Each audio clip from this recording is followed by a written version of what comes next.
Hello everyone.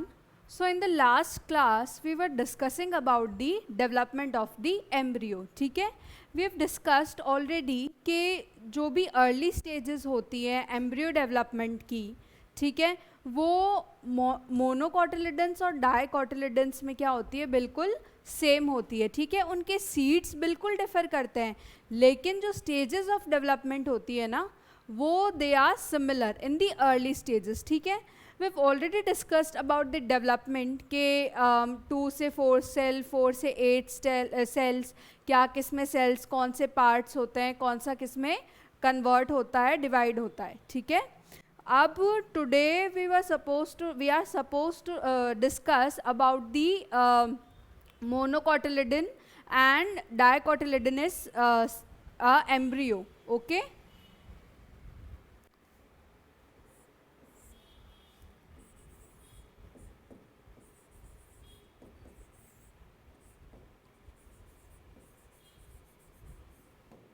ठीक है. So dicotyledon का जो एम्ब्रियो होता है, it consist of mainly 2 parts, that is the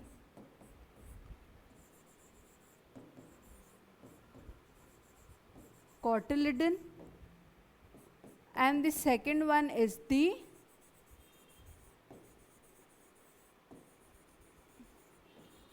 embryonal axis. ठीक है, अब व्हाट इज अ कोटिलिडन. ठीक है, इसको हम क्या कह सकते हैं कि ये एम्ब्रियोनिक लीफ होता है. ठीक है, अपन इसको एम्ब्रियोनिक लीफ भी कह सकते हैं.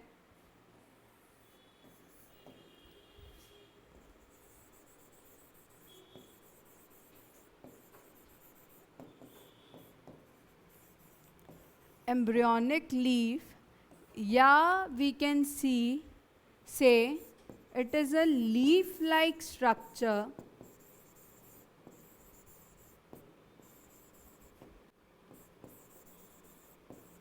that is present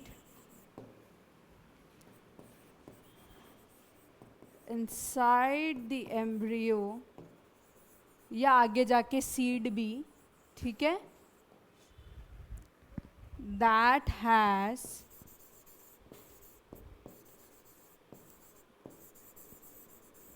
reserve food material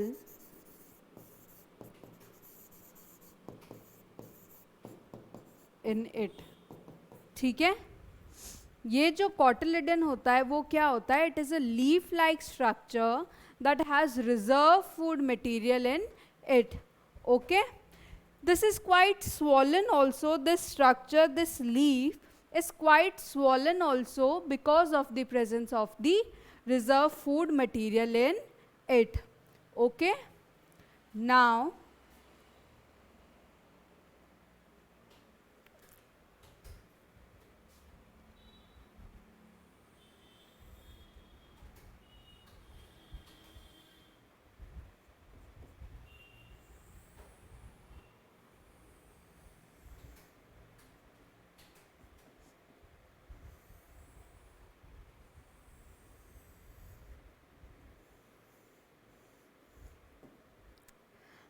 the embryo axis has 2 parts. We can say the part that is present below the attachment of the cotyledons, like cotyledons जो होते हैं in dicotyledonous embryo, उसमें क्या होता है कि जो cotyledons होते हैं वो क्या होते हैं, embryonal axis से attached होते हैं. ठीक है, these cotyledons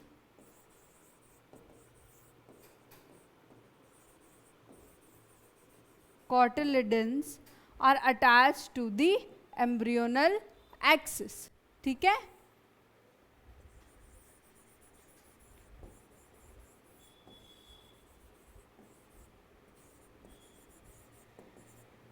okay. Now the area of the embryonal axis that is present below the attachment of the cotyledon is known as the hypocotyl. ठीक है.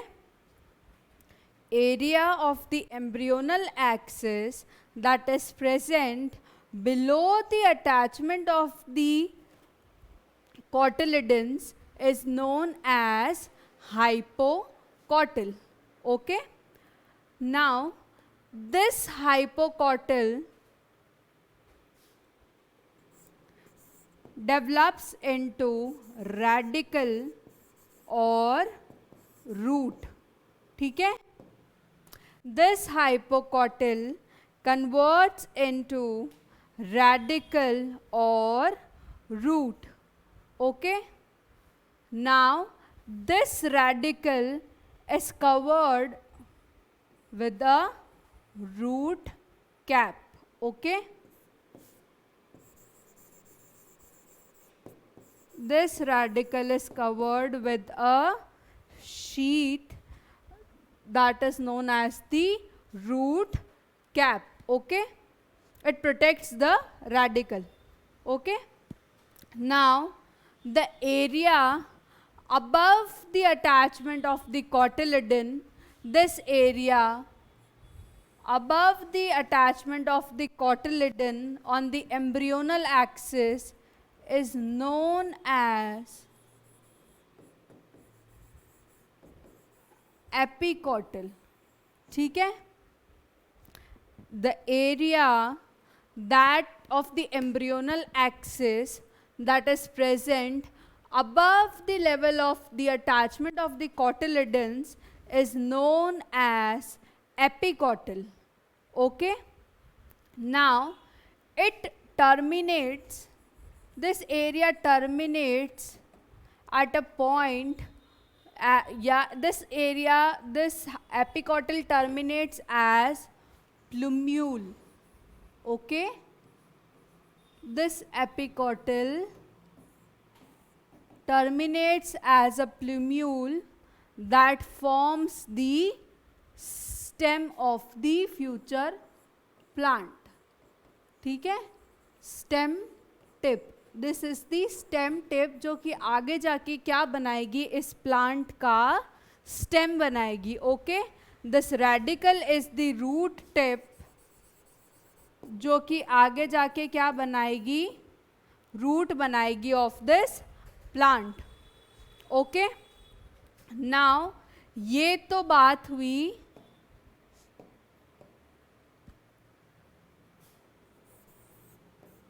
एक dicot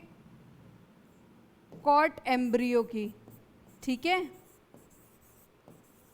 embryo which has two cotyledons in it is known as a dicot embryo. ठीक है. Now if we talk about a monocot embryo,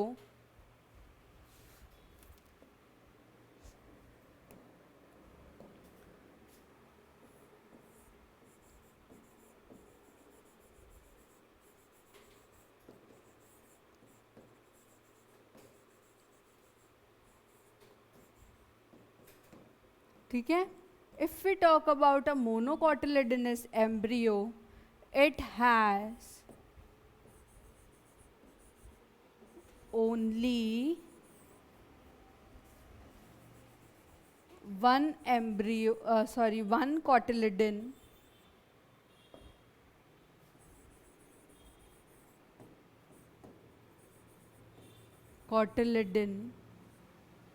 and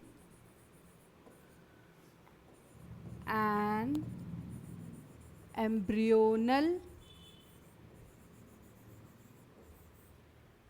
axis in it.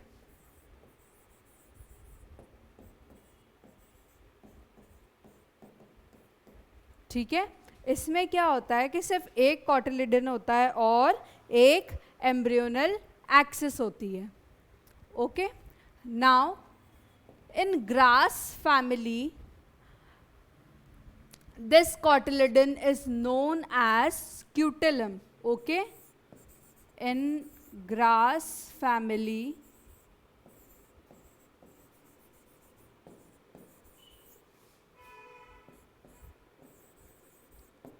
cotyledon is known as scutellum. Okay, now जैसे कि when we were talking about a dicot embryo, उसमें क्या था कि जो cotyledons हैं वो एम्ब्रियोनल एक्सिस के ईदर साइड पे प्रेजेंट थे, मतलब दोनों ही साइड पे प्रेजेंट थे, ठीक है. लेकिन it in monocot embryo it only has one cotyledon. Now this cotyledon is present on the lateral side of the embryonal axis, that is, it is present only on one side of the embryonal axis. ठीक है, cotyledon या scutellum is present on lateral side या one side of the embryonal axis. ठीक है,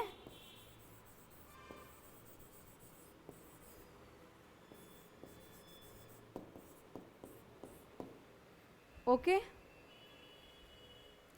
Now in this case also, the area that is present above the attachment of the scutellum, it is known as the epicotyl.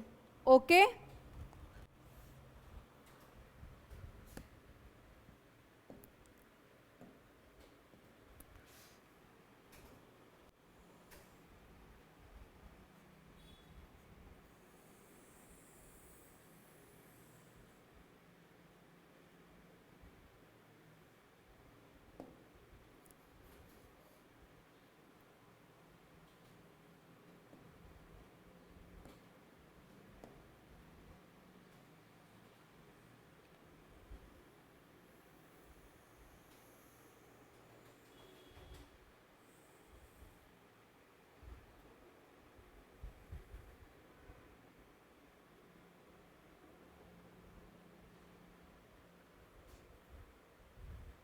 actually I should just show this.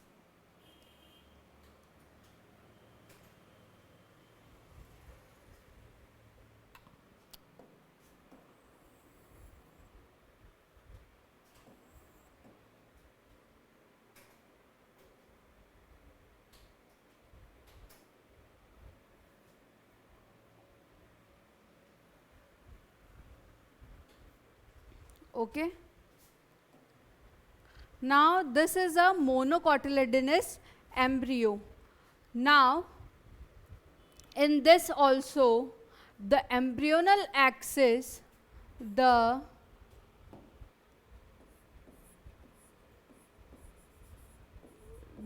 area of the embryonal axis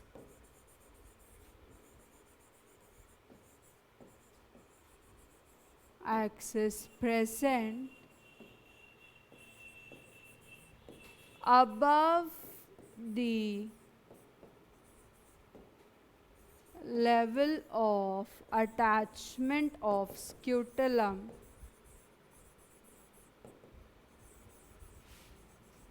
is known as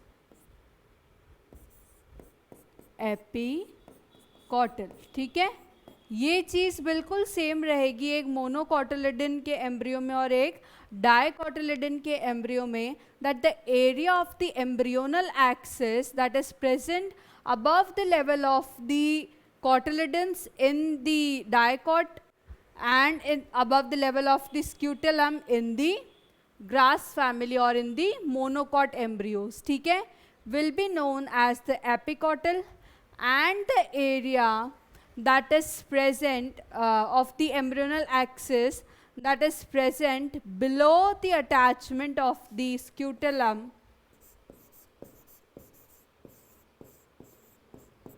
will be known as hypocotyl. ठीक है, area of embryonal axis. EA is embryonal axis here. ठीक है.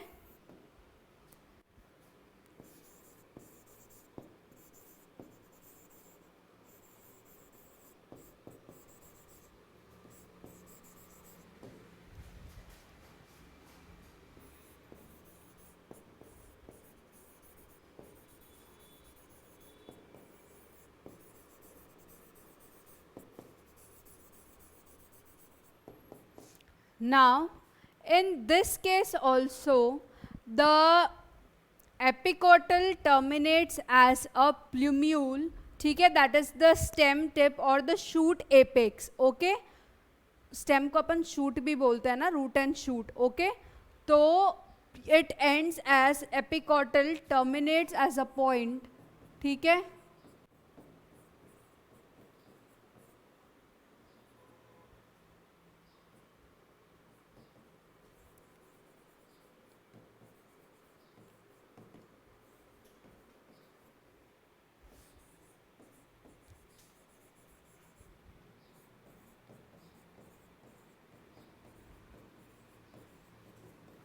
ठीक है. Now this area also contains some leaf primordias. ठीक है, उसमें कुछ लीफ लाइक स्ट्रक्चर्स, मतलब वहाँ से क्या होते हैं, ग्रो होंगे, because it is a obviously it is the stem, तो वहीं पे लीफ वगैरह लगेंगे, तो it contains some leaf प्राइमोर्डियाज.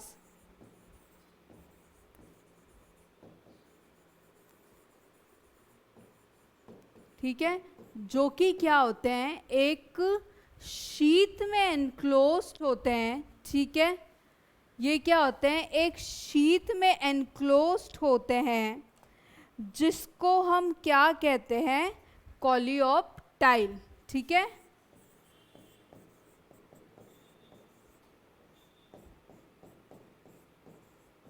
it is a hollow follicular structure that encloses the leaf primordia. ठीक है, ये क्या होता है, एक hollow follicular structure. ठीक है, that encloses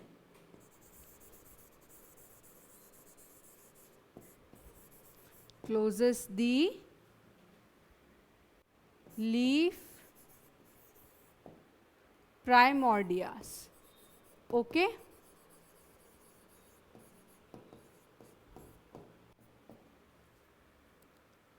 and जो रेडिकल होता है, ठीक है, हाइपोकॉटिल क्या होता है, आगे जाके रेडिकल में टर्मिनेट होता है. हाइपोकॉटिल टर्मिनेट्स एज द रेडिकल और द रूट टिप. ठीक है, and this radical is enclosed by an undifferentiated sheath. Okay, this radical is enclosed within an undifferentiated sheath, a layer. ठीक है, a covering, जिसको हमने क्या कहा, कोलियोराइजा. ठीक है, ये क्या होता है, अनडिफरेंशिएटेड शीत होती है,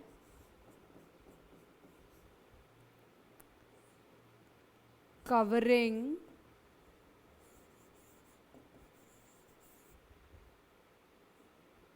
दी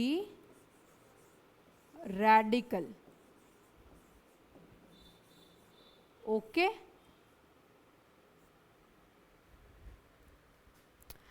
अब ये क्या बात हुई कि हमने मोनोकोटिलिडन का क्या किया, एम्ब्रियो को डिस्कस किया. ठीक है, अब there are some things about the coleoptile and the coleorhiza that we are going to discuss now, and it is also a question at the back of this chapter that coleorhiza में और coleoptile में जो होता है वो difference क्या होता है. ठीक है, तो हम क्या करेंगे कि इन डिफरेंसेस को अभी ही देख लेंगे, सो दैट वो आंसर हमको क्या होगा, आंसर देने में इजी रहेगा, ठीक है। तो फर्स्ट डिफरेंस क्या हो जाएगा इसमें कि जो कोलियोप्टाइल होता है that is present as a protective sheath, ठीक है, this coleoptile is present as a protective sheath around the leaf primordia, ठीक है। ये क्या होती है, एक प्रोटेक्टिव शीथ होती है that is present around the leaf primordia in the plumule area of the embryonal axis, okay. Whereas the coleorhiza, it is a protective sheath of the radicle, ठीक है। ये क्या होता है, प्रोटेक्टिव शीथ होती है प्लूम्यूल में, ये क्या होता है, प्रोटेक्टिव शीथ होती है रेडिकल में, ठीक है। ये क्या करता है कि जब कोलियोप्टाइल जो होता है वो क्या होता है, शूट का पार्ट होता है, प्लूम्यूल का पार्ट होता है, स्टेम का पार्ट होता है। तो ये क्या करता है कि जब ये स्टेम के ऊपर ग्रो करता है, सॉरी जब ये ग्राउंड के ऊपर ग्रो करता है, ये क्या होता है कि ग्रीन इन कलर में कन्वर्ट हो जाता है, ये ग्रीन इन कलर का होता है, ठीक है। Whereas the coleorhiza is non-green, okay. The coleoptile is green in color, whereas the coleorhiza is non-green, okay. It grows upward in the direction, मतलब it grows above the ground level, ठीक है। shoot जो होता है, stem जो होता है वो हमेशा above the ground level होता है, ठीक है। तो इसीलिए क्या करेगा कि इसका भी जो ग्रोथ का डायरेक्शन होगा वो क्या होगा, अबव द ग्राउंड लेवल होगा, ठीक है। और लेकिन ये जो कोलियोराइजा है वो क्या है, रेडिकल पे सिचुएटेड है, रूट टिप पे सिचुएटेड है, तो it grows inside the ground level और द सॉइल, ठीक है। अब ये जो है कोलियोप्टाइल जो है ये क्या करेगा कि ग्रेन के ग्रो होने के बाद भी क्या करता रहेगा, ग्रोथ करता रहेगा, ठीक है। लेकिन जो कोलियोराइजा है वो क्या करेगा कि इसकी ग्रोथ स्टॉप हो जाएगी after the emergence of the grain, ठीक है। इसकी जो ग्रोथ है it grows beyond the grain, लेकिन इसका जो ग्रोथ है it will stop once the grain is grown, okay. Now वही चीज है कि कोलियोप्टाइल जो है वो ग्रीन स्ट्रक्चर था, ठीक है। तो ग्रीन स्ट्रक्चर्स जनरली ग्रीन क्यों होता है, because of the because of the chlorophyll pigment present in it. तो coleoptile can perform photosynthesis once it is grown above the ground level, ठीक है। लेकिन coleorhiza will never participate in the process of the photosynthesis, ठीक है। तो these are the some details, बाकी I am sure आप लोगों ने 11th में पढ़ा होगा, लेकिन ये कुछ बेसिक चीज़ें थी कि कोलियोप्टाइल कोलियोराइजा क्या होता है, ठीक है। ये दोनों ही आप समझ सकते हैं कि एक प्रोटेक्टिव कवरिंग होती है, एक स्टेम की होती है और एक क्या होती है, रूट की होती है। एक अबव द ग्राउंड जाती है, अपवर्ड डायरेक्शन में ग्रो करती है, और एक क्या करती है, बिलो द ग्राउंड जाती है और सॉइल में ग्रो करती है, ठीक है। Now this was all about a monocot embryo. पहले हमने डाइकॉट एम्ब्रियो को डिस्कस किया और अभी हमने क्या किया, मोनोकॉट एम्ब्रियो को डिस्कस किया। अगर कभी बाय द वे एम्ब्रियो पे, एम्ब्रियो डेवलपमेंट पे क्वेश्चन आ भी जाता है या पोस्ट फर्टिलाइजेशन इवेंट्स पे क्वेश्चन आ भी जाता है, तो जो कल मैंने आप लोगों को साइकिल बताई थी, जो मैंने आप लोगों को कल ग्रोथ का वो फ्लो चार्ट बताया था, that is more than enough if you want to write an answer. If you write that answer in a flowchart manner, if you write that answer neatly with diagrams drawn, so you will get more than enough marks. जितना आप average expect भी कर रहे हो, you will get more than that, because this is what an examiner wants to see. All this much of this little bit of information is given in your NCERT books. Everybody studies from that only. तो वो सब यही mention करेंगे. But when you will write those embryonic stages that I've told you about the terminal cell, about the basal cell, it will create an impact on them. So do write them. Okay. Now this was all about the embryo development thing. Now the next topic that we are going to start is the seed.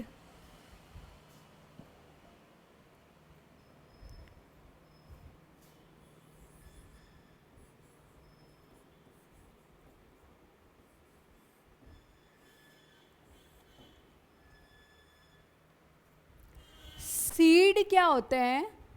These are the final product of sexual reproduction in the flowers. ठीक है?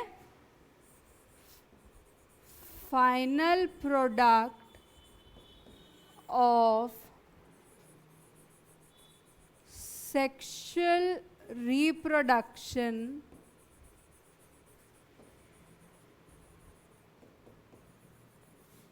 in the flowers. ठीक है?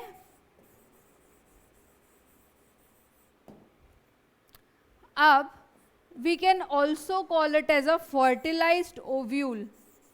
ठीक है? Seeds क्या होते हैं? Fertilised ovule. ठीक है? ओव्यूल ही आगे डेवलप होके क्या बनाता है? सीड बनाता है. ठीक है? नाउ जो ओव्यूल्स होते हैं वो क्या होते हैं कि ओवरी के अंदर प्रेजेंट होते हैं. ये चीज़ हमने जब प्लांट का स्ट्रक्चर पढ़ा था, जब बाकी सारे प्रोसेसेस पढ़े थे, तो ये हमने उसमें पढ़ा था कि जो ओव्यूल्स होते हैं that are present inside the ovary. ठीक है? तो वैसे ही जो फर्टिलाइज्ड ओव्यूल है दैट इज दी सीड्स. ठीक है? वो क्या होते हैं? Present inside the fruit. Seeds are present inside the fruit. Okay?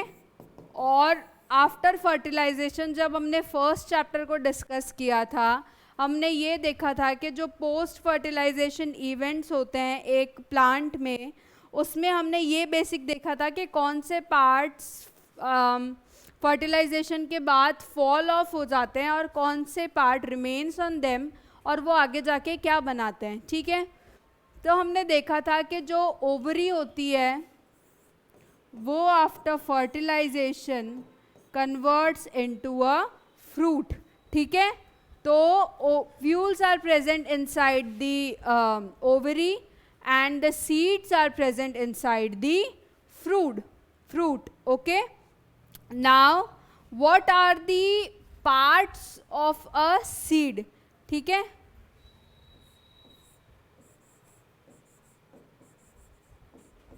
Parts of a seed. Seed के अगर हम देखें तो 3 पार्ट्स होते हैं. ठीक है? First one is the seed coat.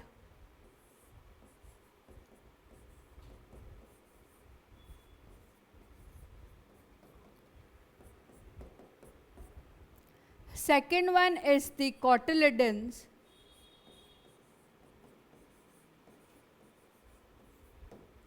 And third one is the embryonal axis.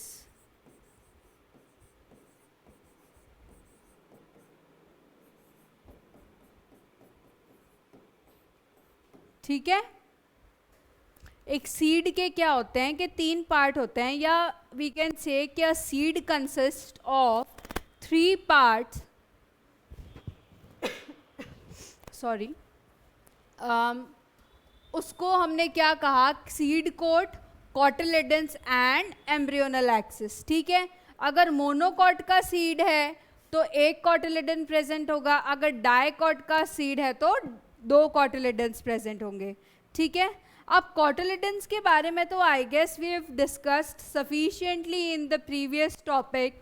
When we were discussing about the embryo. ठीक है, तो कॉटिलेडन्स आर द सेम चीज कि भाई these are the simple structures that are present inside the embryo. ठीक है, these are swollen structures because it has food reserve in it. ठीक है, तो ये एम्ब्रियो कॉटिलेडन के बारे में तो we studied already. Now embryonal axis में भी हमने देख लिया था कि above the level of the cotyledon if it is, तो then we'll call it epicortal. If it is present like the part of the embryonal axis that is present below the this attachment of the cotyledons, it is called the hypocortal. What it forms? Radical. What epicortal forms? A plumule or a shoot tip. ठीक है, stem tip. Now we'll come on the seed coat. ठीक है, seed coat क्या होता है कि कुछ भी चीज़ जनरली जो पोस्ट फर्टिलाइजेशन इवेंट्स है उसमें कुछ भी चीज़ कोई अचानक से तो नहीं आ जाएगी. मतलब ये सारी चीज़ें क्या है कि पहले प्रेजेंट थी और वही क्या है कि मॉडिफाई करके कुछ अपने आप में कुछ चेंजेस लाके क्या होती हैं आगे इन सब पार्ट्स में डिवाइड होती हैं या कन्वर्ट होती हैं. ठीक है, just like ovary converts into a fruit, this ovule converts itself into a seed. Similarly, integuments, the covering of the ovule, if you remember that we had two integuments that were covering the ovules, they were the protective coverings. ठीक है, तो those two integuments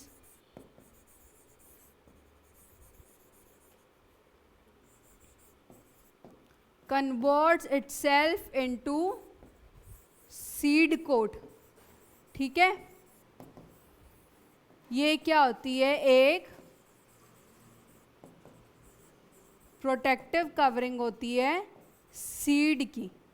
ठीक है, just like integuments were the protective covering और just like integuments were protecting the ovule, similarly the seed coat also protects the seed that is present inside it.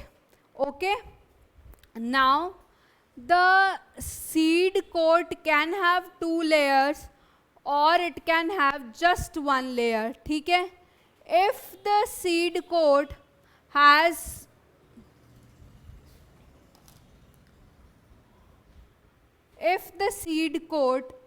okay, we'll change this. We'll take it like that कि seed quotes भी क्या होते हैं on the presence of one layer या two layer. Seeds को भी हम क्या बोलते हैं, यूनिटेगमिनल एंड बायटेगमिनल बोलते हैं. ठीक है, यूनिटेगमिनल बोलते हैं या क्या बोलते हैं अपन, on the basis of layers of seed coat present. हमने सीड्स को क्या कहा, यूनिटेगमिनल या बायटेगमिनल. ठीक है, अब यूनी और बाय में तो हम समझने लगे ही हैं. Uni means single, bi means two. ठीक है, तो जो यूनिटेगमिनल सीड कोट्स होते हैं, जो सीड्स होते हैं, उनमें क्या होती है, सिर्फ एक लेयर प्रेजेंट होती है ऑफ द सीड कोट. ठीक है, जो बायटेगमिनल सीड कोट्स होते हैं, सीड्स होती हैं, उनमें क्या होती है, टू लेयर्स प्रेजेंट होती है ऑफ द सीड कोट. ठीक है, वो दो लेयर्स क्या होती है, first one is the टेस्टा, that is the outer covering, second one is the tegmen, that is the inner covering. ठीक है, outer covering is known as testa and the inner covering is known as tegmen. ठीक है, यूनिटेगमिनल में क्या होता है, only one layer is present, that is the testa, ठीक है, testa is present, tegmen is absent. Okay, यूनिटेगमेनल में क्या होता है, टेस्टा प्रेजेंट होती है लेकिन टेगमेन एब्सेंट होती है. ठीक है, अब ये जो टेस्टा है, लाइक टेस्टा और टेगमेन है, इसमें से जो टेस्टा है it develops from the outer integuments.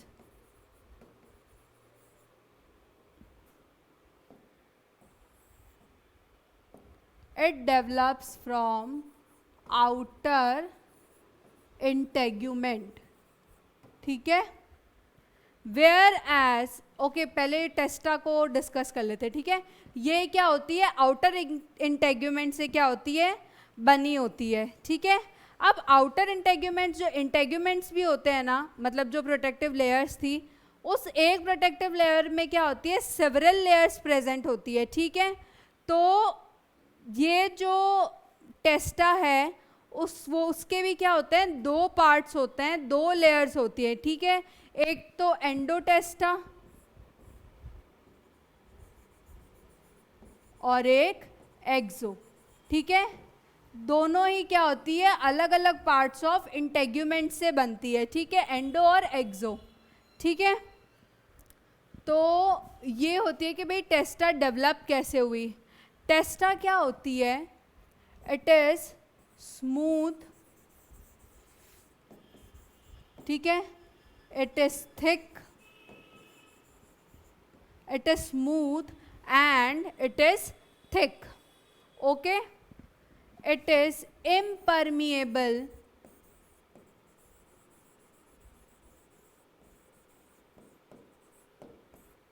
This layer is impermeable. ठीक है, ये क्या करती है कि सीड्स को डॉर्मेंसी में लेके जाती है. ठीक है, it leads the seed to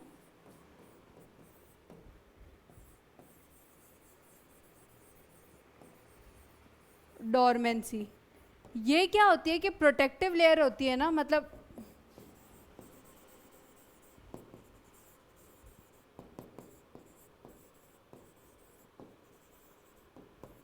तो ये इम्परमिएबल होती है. वाटर या कोई भी जो मैकेनिकल स्ट्रेस है, डैमेज है, ये क्या करती है कि ये प्रोटेक्टिव लेयर सीड को उन सारे डैमेजेस से क्या करती है, बचा के रखती है, उसको क्या करती है, प्रोटेक्ट करके रखती है.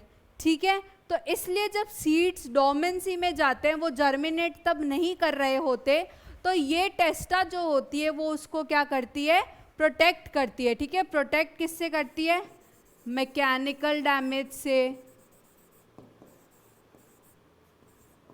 टेम्परेचर डैमेज हुआ, टेम्परेचर डैमेज,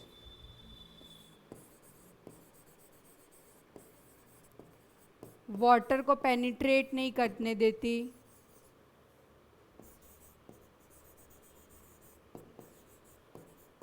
ठीक है, और भी बाकी जो कुछ डैमेजेस हो सकते हैं जो एनिमल से या कुछ भी, तो ये क्या करती है कि उसको, उस सीड कोट को, सॉरी, उस सीड को क्या करती है, बचा के रखती है. It acts as a protective covering.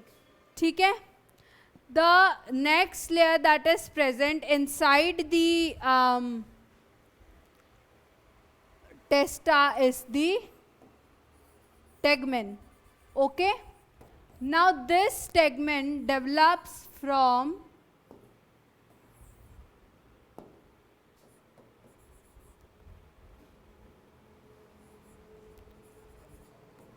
inner integument. ठीक है, ये क्या होती है, सब सीड्स में प्रेजेंट नहीं होती है.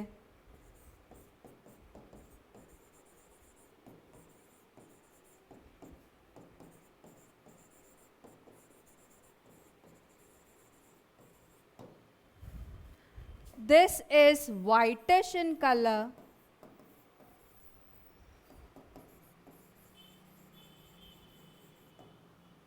And the testa was brown in color. ठीक है?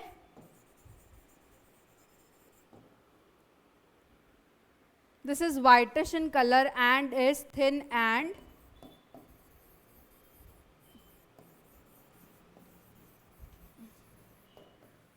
membranous. ठीक है, ये क्या होती है? thin and membranous होती है. And the testa is thick and smooth. Okay, लेकिन इन दोनों का फंक्शन क्या होता है? एक ही होता है, that is protection of the seeds. Okay,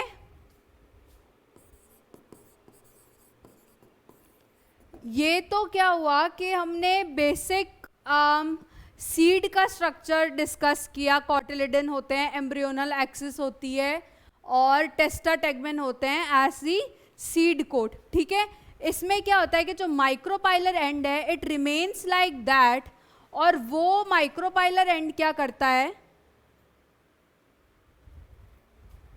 जैसे हमने देखा था कि इंटेग्यूमेंट्स जहाँ पे प्रेजेंट नहीं होती है ना, उस जगह को हमने क्या कहा? उस ओपनिंग को हमने क्या कहा? Micropylar and. तो ये क्या करता है कि अभी भी ये क्या कहता है कि ओपन ही रहता है. ठीक है, this permits the entry of the water and oxygen inside the seed during its germination. ठीक है, ये क्या करता है? It remains like that and it permits the entry of the water and the oxygen inside the seeds for its germination. ठीक है, now this completes our structure of the seed. We'll discuss in the next lecture about the types of the seed and the types of the fruits that are present. ठीक है, जो भी और जो next part है apomixis etc. we'll cover it in the next class and this will end our chapter. Okay.